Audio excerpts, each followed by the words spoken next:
आप देख रहे हैं जनता मंच। केंद्र सरकार में पुरानी पेंशन बहाली और एनपीएस को खत्म करने के लिए आंदोलन हो रहा है। बता दें कि सरकारी कर्मचारी आने वाले जनवरी में भूख हड़ताल और उसके बाद अनिश्चितकालीन हड़ताल की तैयारी कर रहे हैं।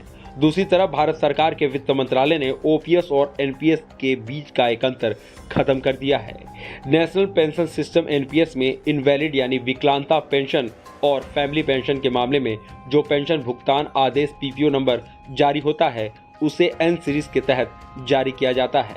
समझने की बात करें तो ये समझ लीजिए कि अगर ओपीएस से जुड़ा कोई केस है तो उसमें इस तरह का कोई अक्षर जिससे कि उसका श्रेणी का पता चले जारी नहीं होता है। एनपीएस में पीपीओ नंबर जारी होता है तो उस वक्त एन लिखा होता है। अब यह विभेद खत्म कर दिया गया है, यानी कि विकलांगता पेंशन या फैमिली पेंशन की फाइल पर पीपीओ नंबर जारी करते वक्त कोई विभेद नहीं होगा। बता दें कि अब एन श्रेणी हटा दी गई है। भारत सरकार के वित्त मंत्रालय के व्यय विभाग के तहत केंद्रीय पेंशन लेख कार्यालय द्वारा 18 दिसंबर को जारी एक कार्यालय ज्ञापन में यह बात कही गई है। केंद्रीय सिविल सेवा पेंशन नियम 1972 अब केंद्रीय सिविल सेवा पेंशन नियम 2021 के तहत पेंशन फैमिली पेंशन की प्रक्रिया पूरी होती है। बता दें कि ओपीएस के तहत अगर कोई पीपीओ जारी होता है तो उसमें श्रेणी अंकित नहीं रहती है।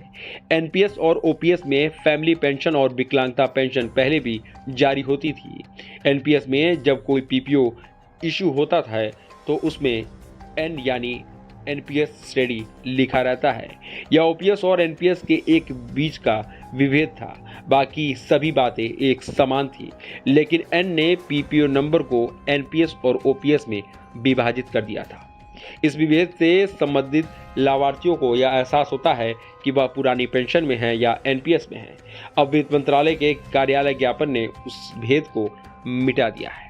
अगर कोई भी इनवैलिड फैमिली पेंशन का पीपीओ नंबर जारी होगा तो उसमें एन नहीं लिखा होगा, भले ही कोई केस बोर्ड आउट होने का है या फैमिली पेंशन का है। अब पीपीओ जारी होने के दौरान ओपीएस वाला नियम लागू होगा।